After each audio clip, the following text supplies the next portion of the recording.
All right, everybody, welcome.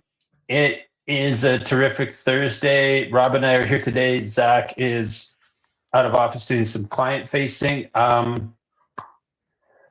oh boy, do we have stuff to talk about with the scale readiness audit. Is your business actually ready to grow?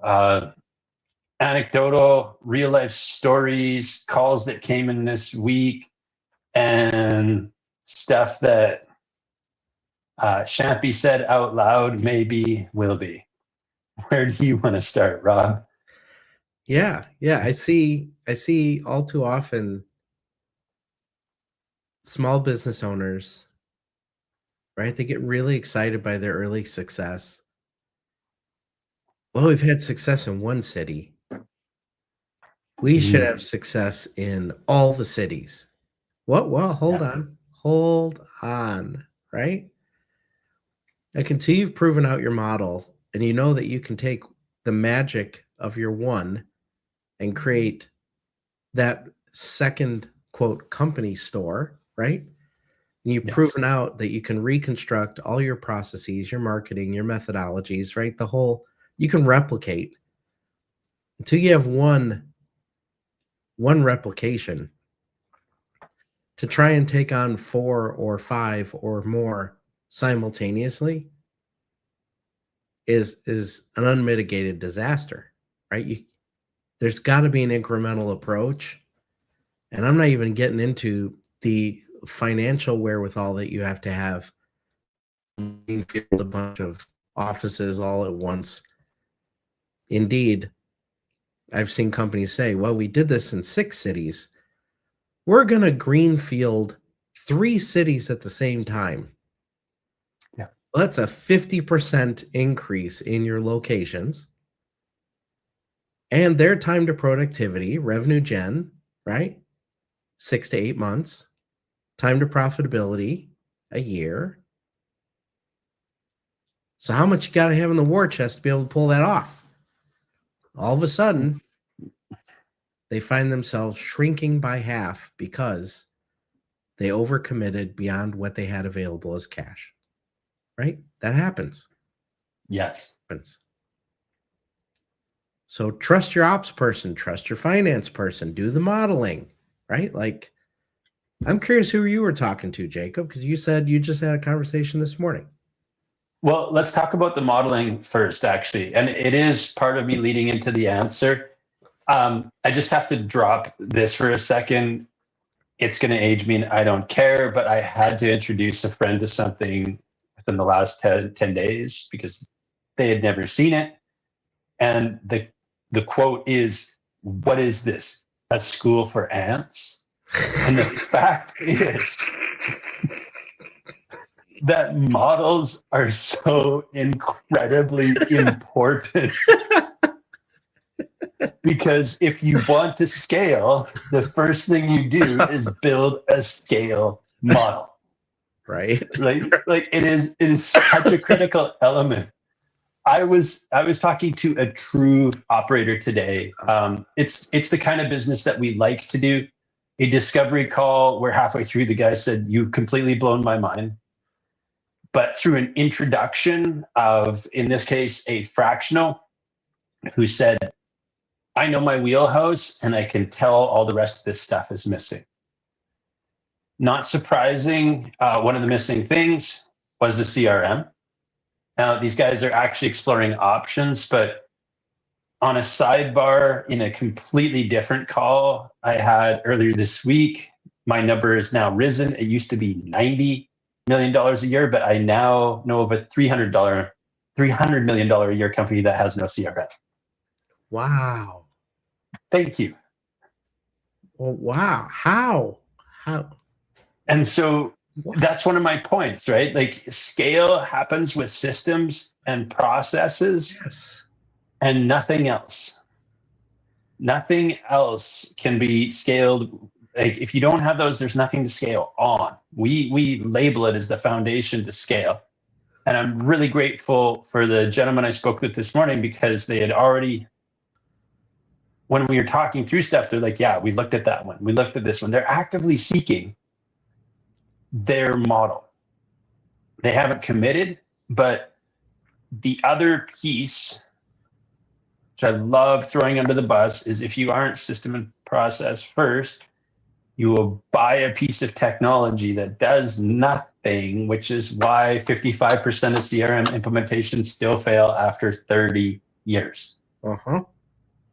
And so you do have to think your way through it. You do have to have the SOPs. You do have to have the map. And without that, I guess you need a wingsuit, because you're just going to hurl yourself off the cliff and hope you somehow glide somewhere. You know who's really good at this? Now, I'd say that's relative, right? Who's really good at this is most franchisors. And why are they good at it? Because they have to be. Yes. They have to be. Otherwise, you can't take somebody who's completely unfamiliar and enable them to be successful on a short timeline. The learning curve would be too steep. That you'd be reinventing the wheel. Your brand would be inconsistent. It just doesn't work. So people who are franchisors who've worked in that realm for a long time, they know exactly what their SOPs are. They pokey-yoke the crap out of everything, right? If it's a truck, this is where the hammer goes, right? Like, it's they will put enough stuff on the handle that there's only one spot that you can hold the hammer. Right? Yes. It's incredible how good they are at doing this, in contrast to oftentimes how so many other businesses really struggle with it. Really, like, get to 300,000, 300 million with no SOPs, with no CRM, with no... And those problems we're talking about, those gaps, the longer you wait to solve them, become more expensive to solve. Now, true, you don't want to buy... There might be a company out there who was, call it 150 people, who bought Salesforce. Now, that's the 800-pound gorilla, right? Yeah. Maybe that's not the right animal for that size business. True. Maybe. So it's one thing to buy the right size thing for your business and then scale up and migrate as you grow, right? Being one step ahead, buying software for where you'll be in 2 to 3 years, that could be a strategy. But buying the 800-pound gorilla and then having that oh shit moment, what do you mean I got to hire a developer on staff? Yeah. What do you mean my total cost of running this is this? What do you mean that the rough kit I get doesn't include all the bells and whistles because implementation and add-ons, et cetera, et cetera, et cetera? Right? So it's all that regret you're talking about. Don't do it, suffer the consequences. Do it poorly and in the wrong order, suffer the consequences. Like, let's be more thoughtful about the right people, the right systems, the right processes at the right time, at the right scale, right? Yes. Takes a certain amount of diligence. There are 2 forking paths I want to step on right now. One of them, repeatable processes, simple systems, SOP.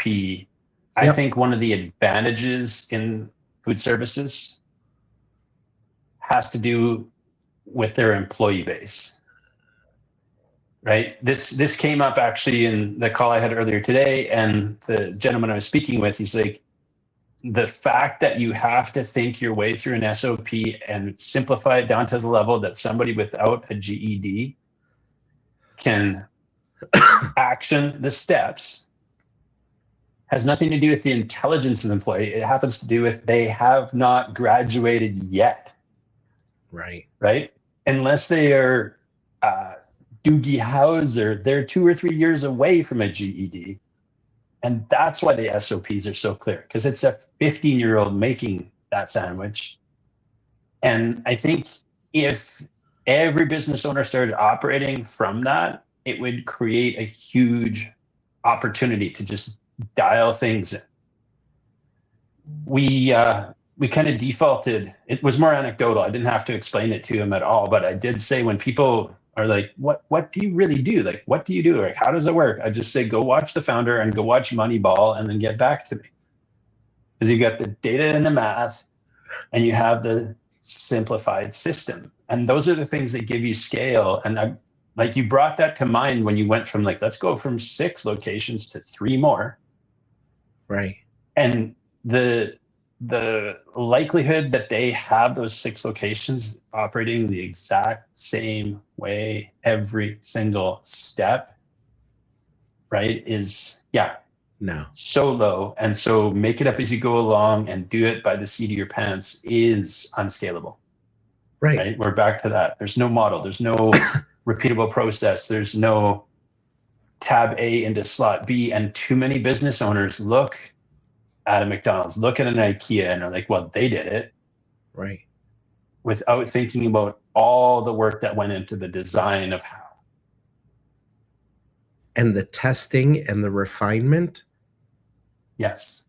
Right? There is an idea, there is an initial design. They put it into a test kitchen and they work it at pace, at demand. They find the flaws and they're like, nope, that picture's wrong. Nope, the mayo's on the wrong. Nope. Yeah. Fix it. We need to move this machine over 3 inches because it's inefficient. Right? Yeah. So they do their own iterative optimization before it reaches the masses, before they scale. Yeah, the floor plan is there before the building goes around the equipment. Right. And that is thank you for bringing that up, because I think that is so often overlooked or misunderstood. I want to bring in an AI piece right now, because I'm celebrating on a daily basis IKEA's huge triumph. They took a whole bunch of customer service people, and since AI came in and wiped out the necessity for I need 4 more Bolt XYG 47T, and they upskilled them into interior design consultants, and they have the AI going, oh, you got piece of furniture A and piece of furniture B. Would you like to talk to a consultant and figure out how to get everything in your living room harmonious? And they just had this massive uptick, both like in the financials and in the customer happiness side of things. It was a genius move that everybody should be thinking about right now. Absolutely brilliant. Upskill, reskill, avoid the cost of turnover. It's got to fit your strategy, right? You gotta have a clear read on whether or not it's the right thing to do and do it in the right way. But that 213% doesn't go away. Yeah. It's always there, hidden, hard, soft, etc. So you get both the savings and you can get real growth if you make the right strategic decision in the right way. Yeah. They scaled their staff, and the company like grew. I was explaining this to somebody the other day. Like, you cannot inflate the inside of a balloon and not have the outside grow. Right. And those people got lifted up inside the organization, and it just loaded everything beautifully. That's so rare. Yes. So rare.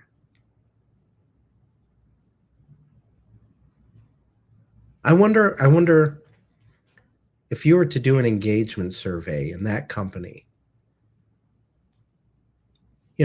all engagements almost still at the bottom of a new historical low, right? It's bouncing around 20%.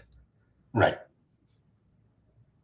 So given that strategy, what do we think the engagement rate is at IKEA, and what do we think their level of discretionary effort exerted is because of that? I think in that one department, I'm going to guess probably around a 5x. I don't know if it's been around long enough to study it, but imagine, like, I used to go into work and have to scroll through a parts catalog, right? And now I get to go into work and help people own their space. I'm not going to call it a dream home because I'm going to guess like a large portion of their customers are renters. Right. But it's still the ability to take your space and transform it into something that you love. And we already know it's on a budget, it's IKEA.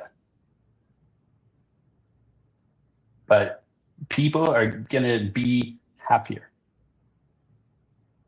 It's right for their customer. It's right for their people. Yeah. Yeah. They were ready. Yes. And they seized the opportunity, and it resulted in growth, right? Yep. And human in the loop, right? If you hate the robot, you're going to click through to that person who already knows how to do that job anyway, because they've been doing it for 5 years, and they can scroll the parts catalog and find the bolts that are missing. Like, not hard. Right. So yeah, such a win-win-win. That's a scale formula if I've come across one recently.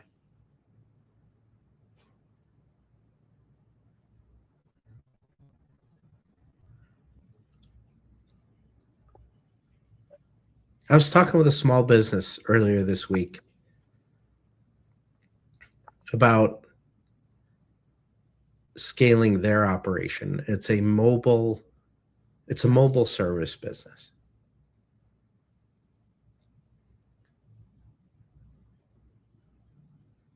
And they were complaining they're too busy to scale, right? Because that's the trap if you're the owner operator that you get trapped in, right? Yes.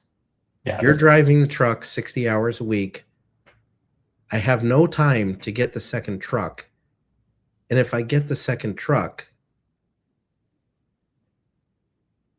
then I'll have a problem, right? They get stuck in this kind of malaise of profitability and busyness. So I said, well, what if your approach was you start to procure the next thing when you are 70 to 80% loaded? Yes. And you finalize it when you're like 80 to 90% loaded. And you take a short-term hit on profitability for upward pressure on revenue and growth, right? You won't be in the red, right? But both trucks could go to 45% busy, and then you got two chasing 70%, and then you add the third, right? You have this incremental iterative growth.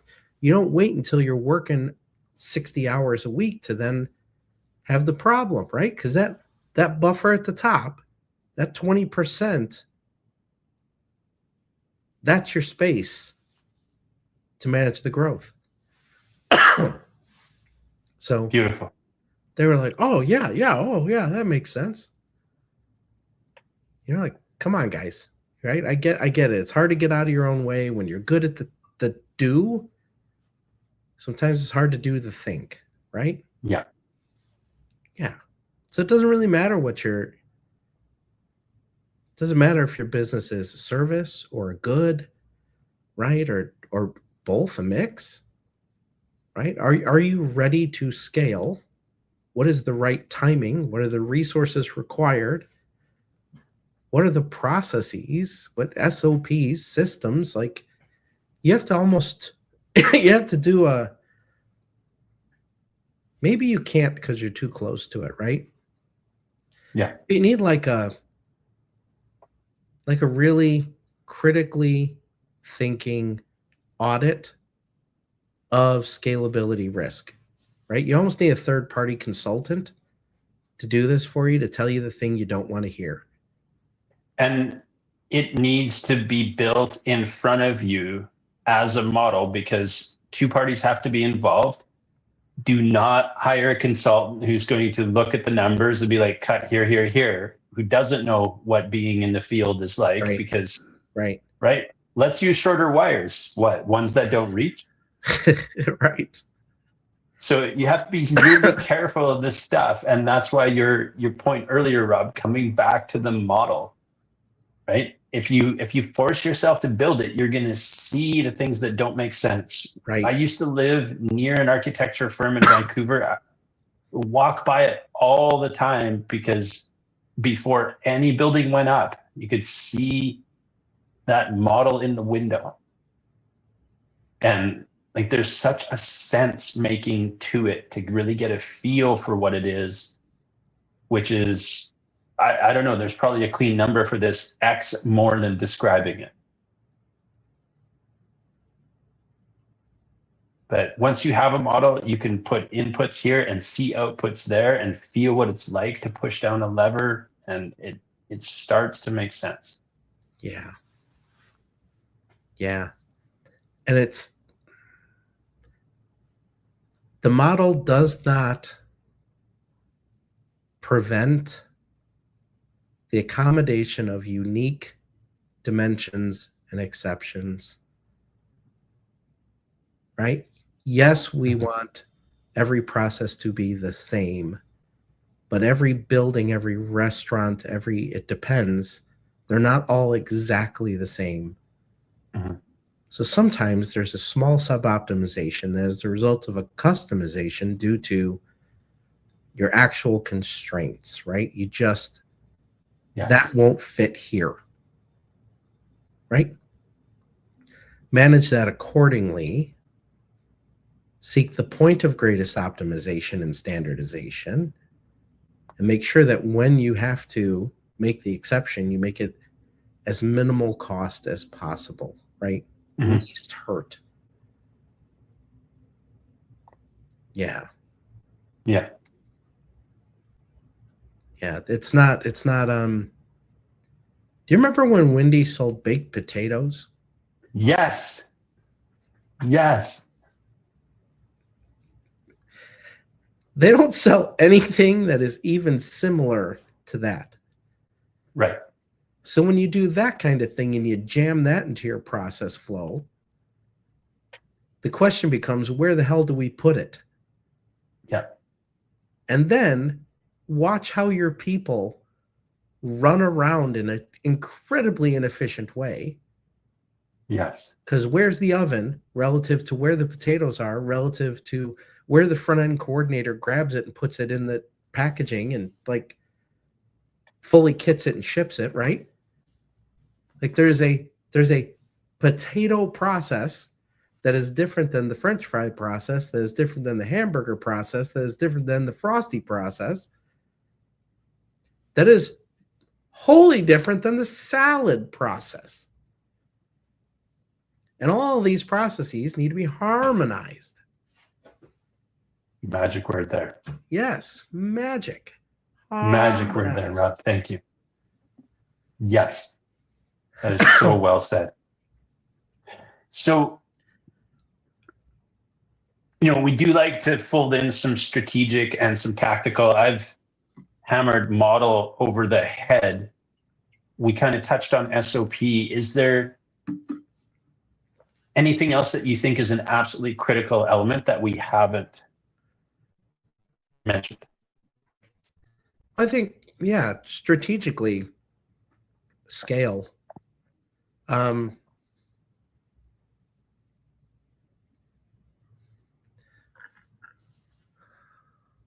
It depends what we're scaling, right? The strategy and the approach will vary. Pestle analysis, McKinsey 7S, right? Whatever model is your favorite. You say, I threw a dart and we should be in this market. Right. Okay. Too many executives have a wild, harebrained idea and they don't do enough due diligence via the methods I just mentioned to validate that wild idea So in this, we can put baked potatoes. We can put Wendy's sold hot dogs. Do you remember that? Vaguely. Vaguely, right? Vaguely. Right? What? What? Right? So there's all these, you know, I'm picking on Wendy's, but other companies have done this too. Where like, who are we? What is our identity? Are we changing our brand? Right? And yeah, you did strategy, right? Branding This strategy, is operational strategy, market strategy, right? yes. Portillo's outside Chicago, not as easy as doing it in Chicago. Right. Why? Because the Italian beef sandwich is a Chicago thing. Right. It's local cuisine, right? It's not going to work in Philly. Why? Because they do cheesesteaks. It's a different thing. Yeah.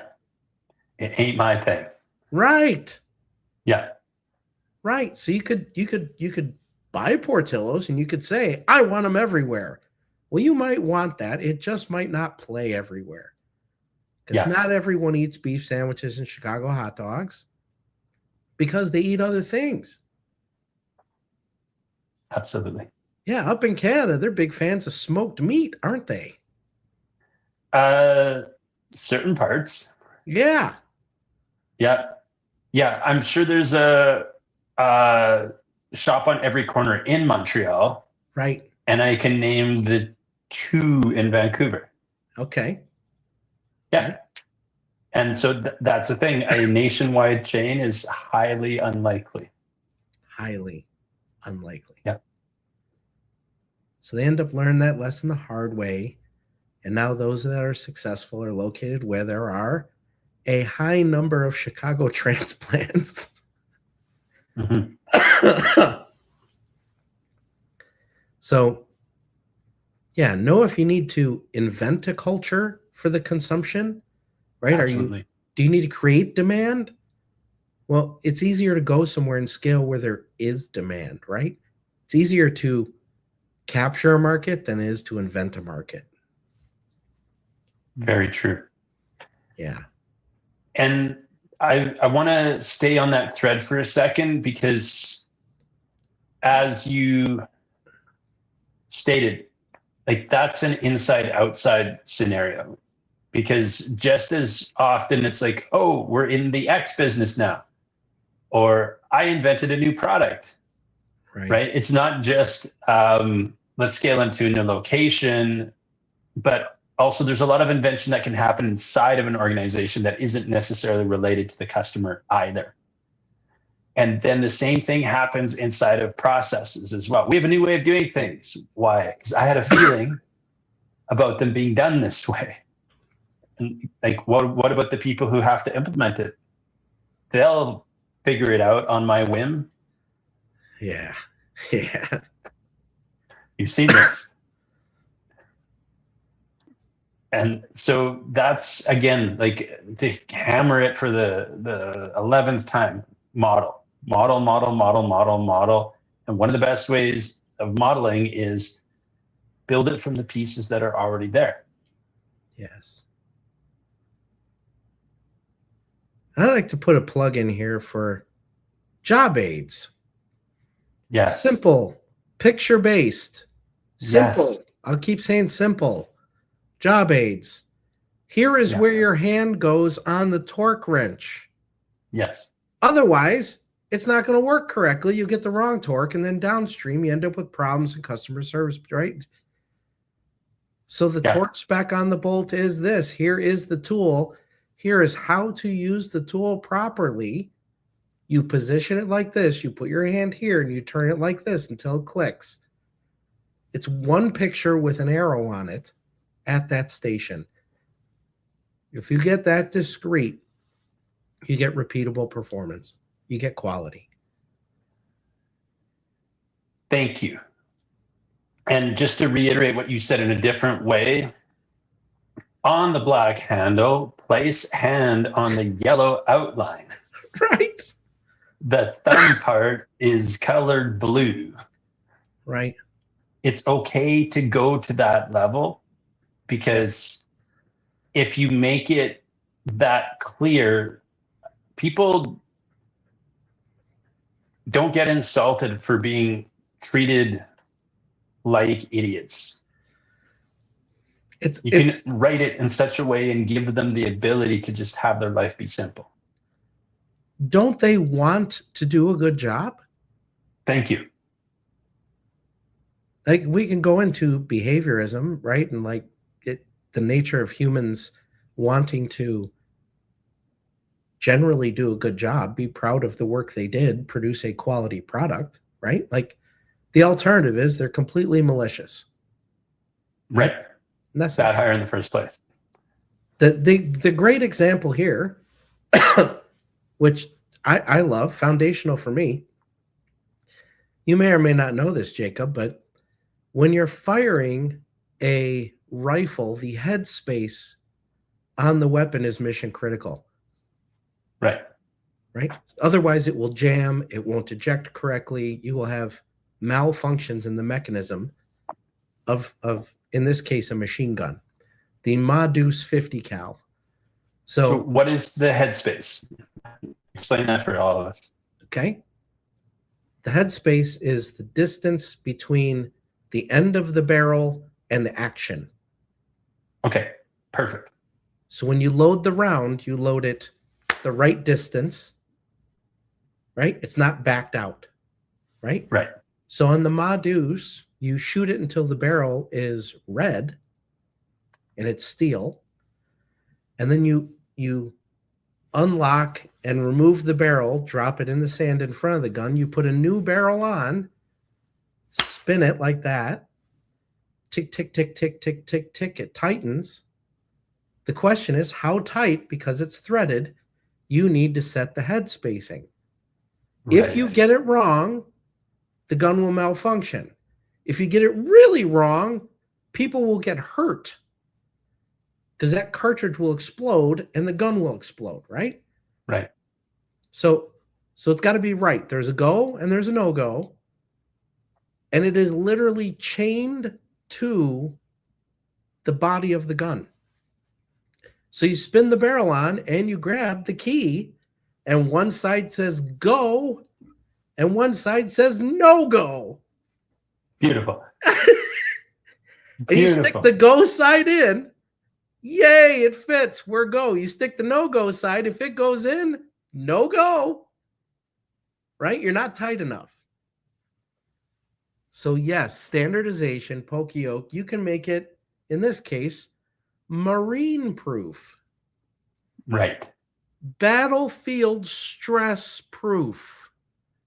Right? To that level. I'm being shot at and I need to get this right. Right. Yes. I do not have time to open the manual. Page through it. Find the section where the picture matches. Right. Yes. If you make the world like that, quality, throughput, operations, yes, yes, yes, yes. Yeah, that's such a good example. Yeah. Yeah. Although, on the front of a Claymore mine, it says this side toward enemy. Yes. And that's still too sophisticated for some. Bad guys. They end up installing it, and then the instructors go over and they go, what does that say?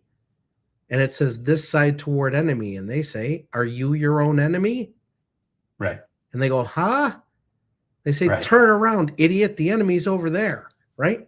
So even that's too sophisticated, though they tried real hard. Right. Right? Better go, no go. Yes. Yes. Could a 15-year-old do the job, or at least read the SOP? Right. Yeah. Clear, concise, repeatable. Simple. Yes. Yes. Yes. This is where your hand goes on the hammer. Yes. Yeah. People want to Absolutely. do a good job. They want to produce quality. They want to be successful and see the KPI chart bloom. Right?